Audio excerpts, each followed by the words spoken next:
மனிதனுக்கு மறுபிறவி உண்டா? ஏழேழு ஜென்மம் என்ற தத்துவங்கள் எல்லாம் உண்மைதானே? இப்படி பல ஆய்வுகள் உலகின் பல்வேறு பகுதிகளில் இன்றளவும் நடந்து கொண்டு தான் இருக்கிறது. ஆனால் நம்முடைய சாஸ்திரத்தை பொறுத்தவரை இவை அனைத்தும் உண்மை என்றே நம்பப்படுகிறது. மறுபிறவி இல்லாத ஒரு மனிதன் உன்னத நிலையை அடைவான் என்ற நம்பிக்கையும் நம்மிடையே இருக்கிறது. அந்த வகையில் தமிழகத்தின் தஞ்சை மாவட்டத்தில் அமைந்துள்ள கோவில் ஒன்றில் நுழைந்த இறைவனை மனதார தரிசித்தாலே போதும், மறுபிறவி என்பதே இருக்காது என்ற ஒரு நம்பிக்கை உண்டு. வாருங்கள் அந்த கோவில் குறித்து விரிவாக பார்ப்போம். தஞ்சாவூர் மாவட்டம் கும்பகோணம் தேப்பெருமாநல்லூர் என்ற இடத்தில் இருக்கிறது ஸ்ரீ விஸ்வநாத சுவாமி திருக்கோவில். வேதாந்த நாயகி சமேத விஸ்வநாதர் இந்த கோவிலில் வீற்றிருந்து பக்தர்களுக்கு அருளை வழங்குகின்றன.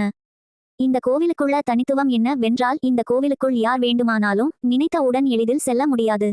அப்படியே சென்றாலும் இறைவனை மனமுருகி வணங்காமல் அவருடைய அருளை பெற முடியாது.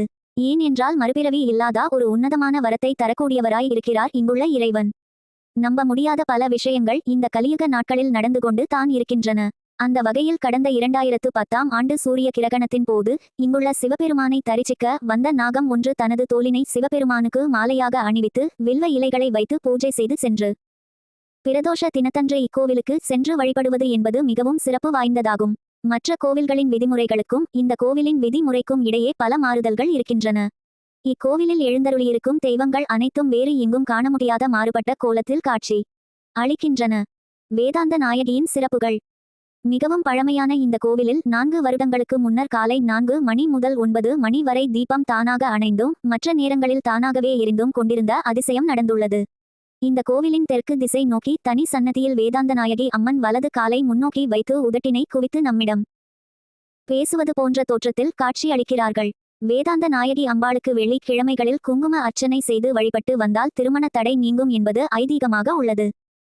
அடுத்ததாக சாந்த பைரவர் என்ற சிறிய உருவிலும் மகா பைரவர் என்ற பெரிய உருவிலும் இருக்கும் 2 பைரவர்கள் ஒன்றாக சேர்ந்து ஒரே ஆலயத்தில் இருக்கும் சிறப்பும் இந்த கோவிலுக்கே உரிய சிறப்பம்சமாகும்.